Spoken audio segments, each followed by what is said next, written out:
Salut les pantouilleurs, bienvenue dans cette nouvelle vidéo de peinture pendant laquelle je vais vous apprendre à peindre un uniforme militaire.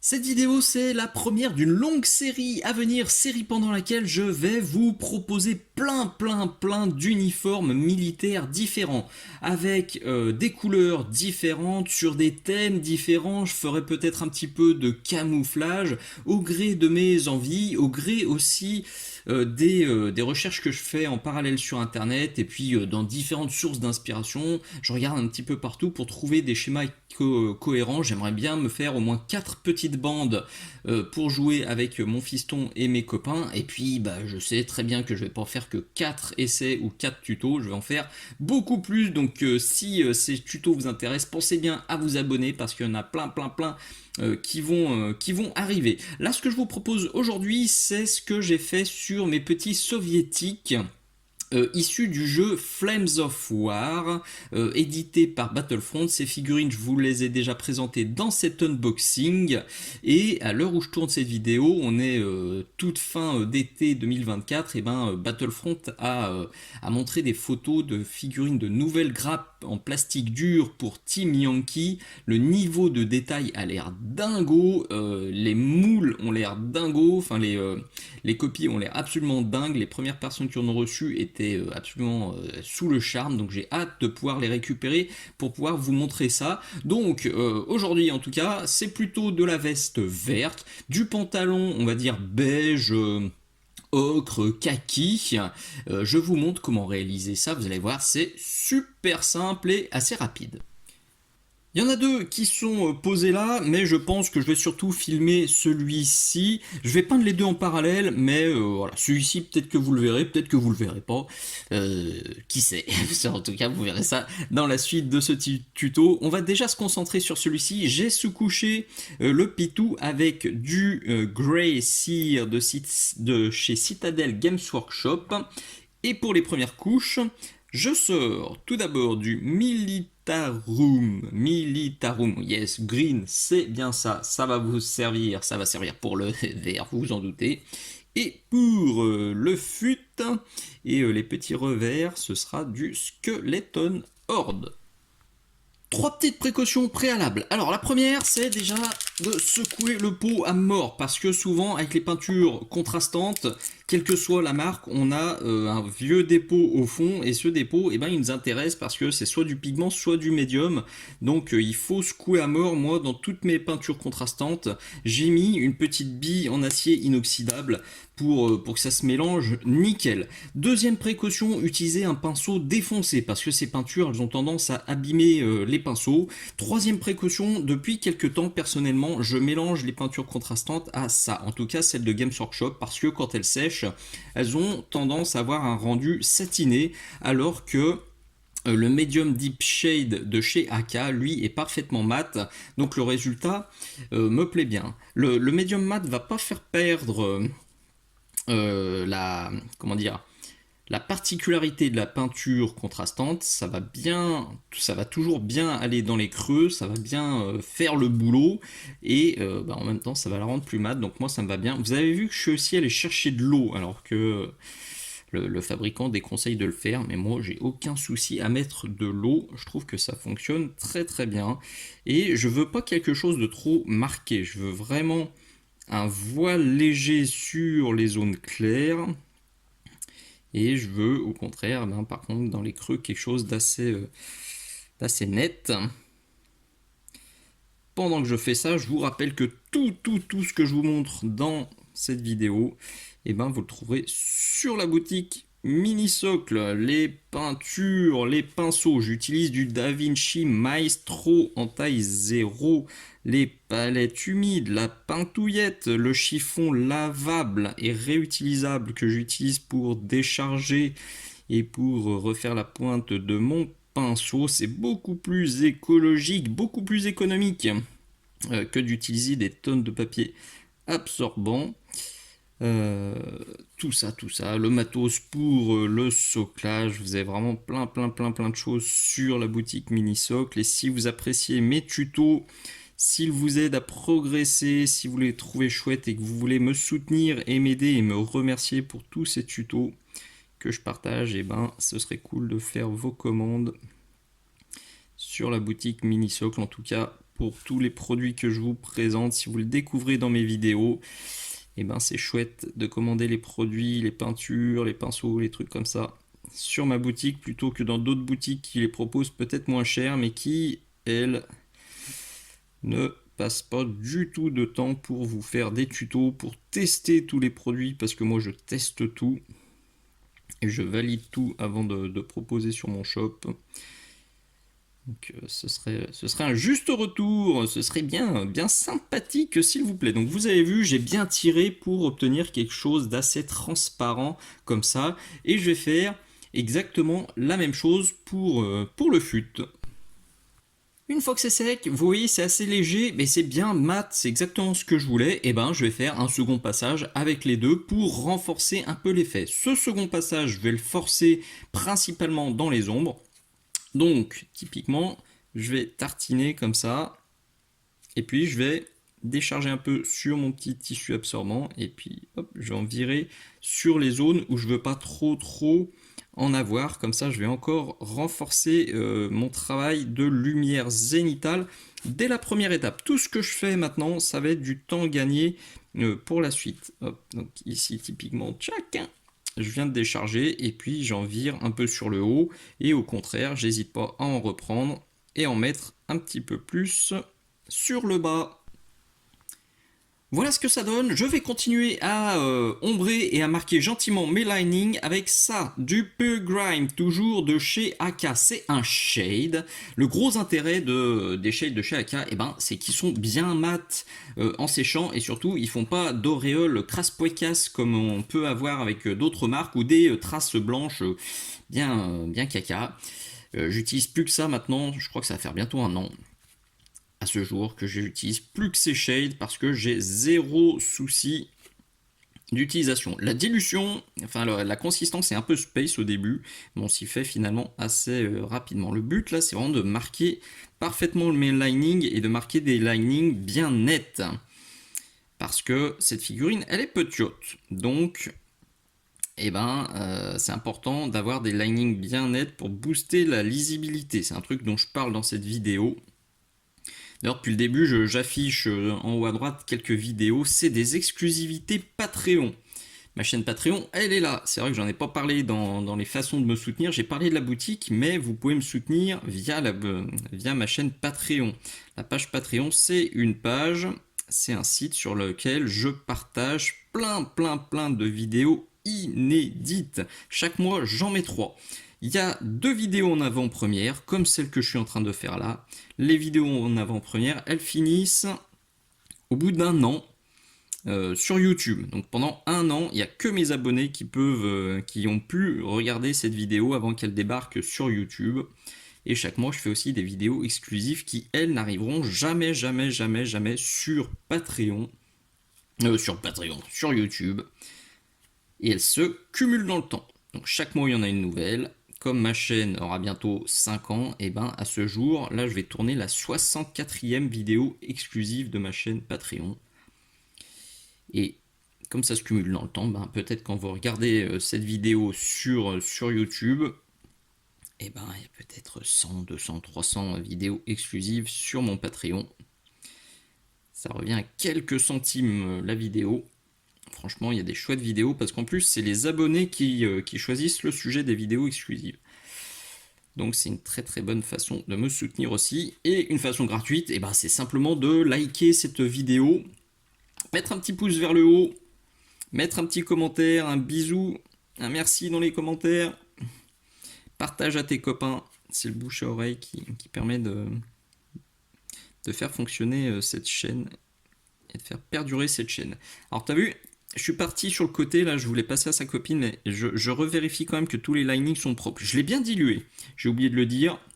Je l'ai dilué mon Pure Grime, parce que la figurine est très petite, encore une fois, et du coup les détails sont très petits, je veux pas les noyer. Maintenant, si tu es sur une figurine en 28-32 mm, voire plus gros, et ben t'es pas obligé de diluer, tu peux le mettre pur et bien le pousser dans les creux Moi je vais faire 2 passages dilués plutôt qu'un passage bourrinos. C'est moins risqué pour ce mini pitou. Voilà, allez, pour ça c'est bon. Et ben il n'y a plus qu'à voir la suite. Ouh, je viens de me rendre compte que j'avais mal réglé mon micro. Je suis infiniment désolé si si pendant ce passage le volume était un peu fort. Je vais tout de suite modifier le réglage micro. À ce stade, on a déjà des figurines qui sont super lisibles, qui ont déjà du contraste. Vous voyez, j'ai bien fait le job, j'ai bien poussé la peinture au bon endroit. Si j'avais, juste avant de faire les étapes d'ombrage là avec le Pure Grime, si j'avais mis un petit peu de contraste pour la peau ou un petit peu de ça, là, du Human Skin, et si j'avais mis le métal, franchement, les figurines seraient déjà parfaitement jouables. Elles sont bien lisibles, elles sont déjà bien jolies. Je ferai peut-être plus tard des tutos de peinture uniforme aussi ultra rapides. Moi, j'ai quand même envie de les travailler un peu plus. Parce que vous me connaissez, je suis quand même assez perfectionniste et j'aime avoir des figurines qui sont fort jolies sur la table de jeu. Donc je vais déjà pousser les ombrages. Sur l'uniforme vert, c'est avec ça, l'extra dark green, et sur les parties beige, ce sera avec du chocolate. Là, la dilution va être ultra importante. Dans le tuto sur la dilution, qui vous explique comment trouver la bonne dilution, enfin... Il n'y a pas une bonne dilution, c'est ce que j'explique dans ma vidéo, c'est ce que j'explique aussi très souvent à mes élèves, que ce soit en distanciel ou en présentiel. Il y a une bonne dilution pour un bon usage. Il n'y a pas une dilution universelle. Là, ce que je veux, c'est un truc comme ça, un peu transparent, que je vais pouvoir venir tirer, pousser dans mes ombres. Vous voyez, là, j'ai mis juste un voile très transparent. Par contre, là où je l'ai poussé, j'en ai beaucoup plus et c'est exactement ce que je veux. Donc, je vais en prendre et je vais venir pousser ça dans les zones que je veux beaucoup plus foncées. C'est tout simple, mais ça va me permettre de renforcer un max le contraste. Ça, c'est sur le pantalon. Et avec l'extra dark green, je vais faire la même chose sur ma vestounette. J'ai été un poil bourrinos avec les ombres, j'étais bien, je peignais tranquille avec une petite vidéo en fond et du coup j'en ai un peu trop mis. Normalement j'en mets moins que ça, mais c'est pas grave du tout. Je vais juste devoir reprendre un peu plus que d'habitude. En temps normal, le déroulé du tuto, c'est qu'il reste encore beaucoup de zones claires et du coup je chope simplement sur le vert du Lauren Forest. Et sur le pantalon du Zandri Dust, et je reprends les zones de transition qui sont un peu trop brutales entre les ombrages que je viens de poser et les zones plus claires. Normalement, je passe juste des petits glacis et ça suffit à flouter. Là, je vais devoir en mettre plus que ça. Je vais devoir carrément tirer le Lorraine et le Zandri vers les zones claires pour rattraper ce que j'ai fait. Mais si vous avez été plus parcimonieux que moi et si vous bossez sur des figurines en 28 mm ou plus grosses, c'est beaucoup plus facile de contrôler là où vous posez vos ombrages. Donc normalement, cette étape-là, c'est juste des petits glacis, des petits filtres de ces deux teintes-là, pour rattraper ce qui a déconné, et c'est tout. Alors, mini parenthèse, ces pots-là, vous voyez, c'est encore les anciens pots. Anciens, bon, tout est relatif, mais c'est pas les toutes dernières générations. Ils sont quasiment vides, ces deux-là. Donc, j'ai recommandé des nouveaux pots. La couleur est très différente. Donc, je suis un peu dégoûté parce que ça veut dire que pour le reste de ma faction, je vais devoir me débrouiller avec ces fonds de peau. Ou faire des mélanges pour tenter de rattraper la même couleur que ça. Alors si cher ami pintouilleur, tu vois cette vidéo et tu as ces deux pots là non ouverts, tout neufs et qui te servent à rien, ça m'intéresse vachement d'en discuter avec toi parce que ça m'intéresse vachement de te les prendre les yeux là. J'avoue que c'est des teintes. Je crois que c'est parmi les dernières teintes chez Games Workshop que j'utilise encore. Tout le reste, 99,99% du reste, je suis passé déjà à AK. Mais ces deux teintes-là, j'ai pas encore trouvé d'équivalent parfait chez AK. Donc j'aime bien ces deux teintes-là, mais voilà. À l'heure actuelle, elles ressemblent plus à ça. Donc si tu as ça chez toi que tu les utilises pas, fais péter s'il te plaît un petit commentaire pour m'en parler ou envoie-moi un petit message sur mon Facebook ou mon Instagram ou sur ma boutique Minisocle et je serai ravi d'en discuter avec toi. Bon, franchement, ce que je vais faire là, je vais juste repousser, c'est pas super intéressant. Donc je coupe et on se rejoint sur l'étape d'après qui sera beaucoup plus sympatoche. Ça commence à être pas moche, mais il faut forcer les lumières. Avec du Faded Green sur le vert et du Vampiric Flesh sur les zones de beige. Là, les zones vont être un peu plus petites. Parce que, vous le savez, si on veut réussir le dégradé, il faut réduire la zone au fur et à mesure. J'ai beaucoup d'élèves qui galèrent un peu avec ça. Enfin, qui galéraient, une fois que je leur explique, ça y est, c'est compris, ça va bien. Je vois beaucoup, quand je les récupère en cours, que ce soit à distance ou en présentiel, qui font bien un dégradé avec une couleur foncée, une couleur moyenne, une couleur claire, une couleur très claire. Et pourtant, le dégradé a l'air dégueulasse et on n'a pas... On a finalement une zone qui a l'air peu travaillée, mais tout simplement parce que entre chaque étape, il laisse pas suffisamment de la couleur apparaître. C'est-à-dire que si vous faites un dégradé avec 5 couleurs, mais qu'au final, vous repassez quasiment tout avec la couleur d'éclaircissement final et dans les ombres, vous avez la couleur d'ombrage final, plutôt que d'avoir la couleur foncée, puis moyenne, puis claire, puis très claire, etc., etc. Si vous avez la foncée et bim, la claire, parce que vous avez trop étendu la zone la plus claire, et ben ça marche pas. Donc vraiment faites super attention à ça. C'est le conseil du jour. Quand vous faites vos dégradés, faites très attention. Laissez bien apparaître les zones précédentes et le travail précédent pour pas tout ruiner. Sinon, si vous repassez à chaque fois dessus, c'est un peu contre-productif parce que vous ruinez votre boulot au fur et à mesure. C'est un peu dommage de faire plein d'étapes super jolies si au final il n'y a que la première étape et la dernière étape qui sont visibles. J'ai un petit poil qui fait le teigneux là. Je vais aussi insister, je crois que je l'ai déjà dit, sur la hiérarchisation de la lumière. C'est un truc ultra important, encore plus important sur ces micro-figurines. Pour qu'elles ressortent vraiment bien sur la table de jeu, même à distance de jeu, c'est primordial de faire plus d'éclaircissement sur le haut du pitou, moins d'éclaircissement. Enfin, c'est pas une question d'éclaircissement, c'est que de plus ou moins. C'est simplement que le haut de la figurine va être beaucoup plus clair que le bas de la figurine. Et comme ça, hop là, sur la table de jeu, on a vraiment le haut et le point focal qui se détachent. Expliquer comme ça fait pas rêver. Mais matez la vidéo que j'ai faite à ce sujet.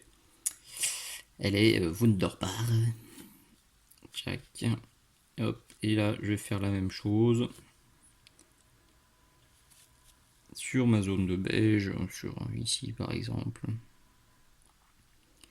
Donc le Vampiric Flesh, je vais en mettre très peu sur le bas et beaucoup sur le casque. Et le Faded Green, je vais en mettre très peu sur le bas et beaucoup, on va dire, à partir des épaules. Comme ça, j'ai ma hiérarchisation qui sera jolie. C'est quelque chose que vous m'avez vu faire plein de fois. Avec le bon geste, avec la bonne dilution, le dégradé, il se fait absolument tout seul. Et puis on peut commencer aussi à picotouiller si on veut donner un peu de texture. Vous savez que je surkiffe la texture, donc je vais commencer à en faire à droite à gauche. Et puis sur les tissus, c'est sympa aussi de faire un petit peu des petits points façon stippling. Ça donne un petit côté molletonné. Ça donne une sorte de trame au tissu. Perso, c'est un truc que j'aime bien faire. C'est facile à faire sur les tissus. Sur le casque, ça va être fastoche à faire aussi. Ça renforce le côté un peu treillis, un peu pantalon, un peu rêche, un peu froissé. Bref, ça donne de la vie, ça donne du caractère au pitou. Est-ce que je suis dans le cadre? Ce serait bien de regarder un petit peu avant. Ah, c'était pas mal. Le retour là sur l'écran est un peu plus. Le retour caméra est un peu plus foncé que la réalité. J'ajusterai un tout petit peu et voilà, je fais ça peinard sur toute la figurine et sur son petit copain. Pour terminer cet uniforme, on va sortir un de mes méga chouchous de la gamme AK, c'est le Grimy Grey. Si vous connaissez pas encore les peintures AK et que vous voulez seulement en tester quelques-unes, le Grimy Grey doit être dedans parce que c'est vraiment un must-have. D'ailleurs, le Chocolate que je vous ai déjà montré fait aussi partie des must-have parce que ça sert absolument à tout. Le Grimy Grey. Sur les parties de beige, je vais l'utiliser pour faire les éclaircissements ultimes. On est déjà sur les petits points de lumière. Par contre, sur les zones vertes, je vais déjà me faire un mélange à peu près 50-50 et me pousser des éclaircissements ultimes là-haut sur les petites zones de tissu, sur les épaules, sur tous les petites pochettes, les trucs comme ça, les trucs proéminents. Donc à peu près 50-50 et je finirai là aussi par des points de lumière ultimes en Grimy Grey. Alors là, c'est assez délicat, un, à filmer et deux, à faire. Vous voyez, je suis vraiment calé. Et comme c'est les ultimes points de lumière, c'est les petits liserés, c'est les petits bandeaux sur le casque, ça va être les ultimes battle damage et trucs comme ça. Donc faut que je sois vraiment calé sans la caméra sous le pif. Donc je fais cette ultime étape, ces deux ultimes étapes hors caméra. Et je vous montre à quoi ça ressemble une fois que tout est fini. Et voilà le résultat final. Quand je le vois là, qui est quasi terminé, et bien je me rends compte qu'il est un peu plus clair que ses autres petits copains. J'ai un peu trop forcé sur l'étape avec le Faded Green, c'est pas très grave, ça me permet de vous rappeler un truc que je vous dis très souvent et qui est super important. Avec les mêmes pots, exactement les mêmes pots que moi, exactement le même cheminement, exactement la même recette, et ben vous pouvez obtenir une infinité de résultats différents. Et c'est pas grave, ne vous acharnez pas, si vous obtenez pas exactement ce que vous voyez là à l'écran, c'est pas grave, refaites à votre sauce, reprenez les pots, si vous manque un pot, bricolez avec un pot que vous avez à la maison. Ce qui est important, c'est l'idée globale, c'est vous donner envie de peindre, c'est vous donner un cheminement, un plan, une feuille de route, mais si vous partez à droite, à gauche, vous accélérez, vous sautez une étape pour faire à votre sauce, ce qui est le plus important, c'est qu'à la fin, ça vous plaise à vous. Alors oui, je vous dis que c'est fini, mais là, il me reste quand même encore un petit peu de boulot. Je vous mets la photo finale, vraiment de la figurine finie. Là, pourquoi je tourne cette séquence? Tout simplement parce que les deux, je vais les utiliser pour un quick tip, dans lequel je vais vous partager aussi toutes les autres recettes. Donc les cuirs, le noir, les métaux, le visage, etc., etc. Ça, vous trouverez cette vidéo donc dans la playlist Quick Tip de ma chaîne YouTube. Pour les abonnés Patreon, ce Quick Tip il va arriver normalement à quelques semaines près, tout de suite après l'apparition de cette vidéo, donc en avant-première sur Patreon. Si c'est pas le cas, je vous mettrai un petit message sur Patreon. Si vous matez cette vidéo sur YouTube, donc un an après mes abonnés Patreon, alors là il n'y a pas de souci, vous trouverez le Quick Tip dans la playlist des Quick Tips, mais il faudra chercher parce que voilà, dans un an, alors sûrement pas mal sédimenté. Bon, et bah écoutez, moi en tout cas c'est une recette que j'aime beaucoup, les deux petites recettes là ça fonctionne parfaitement bien, les deux ensemble elles font vraiment le job pour du petit pitou désertique, et moi je kiffe, c'est pas des recettes compliquées en plus, et je le redis, là j'ai fait un truc assez chiadé quand même, je pourrais pousser encore plus le niveau, mais si au contraire vous voulez des figurines de jeu plus rapides, vous pouvez parfaitement sauter une, deux voire trois étapes, faire un truc archi rapide avec quelques-uns des pots que je vous ai montrés, et ça fera aussi parfaitement le job. Bricolez, faites votre uniforme qui vous plaît et qui correspond exactement au niveau que vous voulez pour votre armée. Ce sera le mot de la fin. Non, le mot de la fin, ce sera merci à vous d'être allé au bout de cette vidéo. Merci infiniment à tous ceux qui me soutiennent sur la boutique Minisocle. Merci infiniment à ceux qui me rejoignent sur Patreon pour profiter aussi de toutes les vidéos inédites que je partage là-bas. Merci à tous ceux qui likent mes vidéos, à ceux qui mettent des commentaires, des merci, des bisous, des poutous en commentaire, ça fait super plaisir. Merci à tous ceux qui parlent de mini-socle aux copains et qui partagent mes vidéos. Voilà, tout ça c'est les façons de me soutenir. Vous avez aussi le lien d'affiliation Philibert qui apparaît juste là à l'écran. Vous avez juste à le copier-coller dans vos favoris et à passer par là chaque fois que vous allez sur le site Philibert au lieu d'utiliser un moteur de recherche. Et ça aussi, ça me soutient. Si vous n'avez pas encore de compte chez Philibert, contactez-moi dans les commentaires.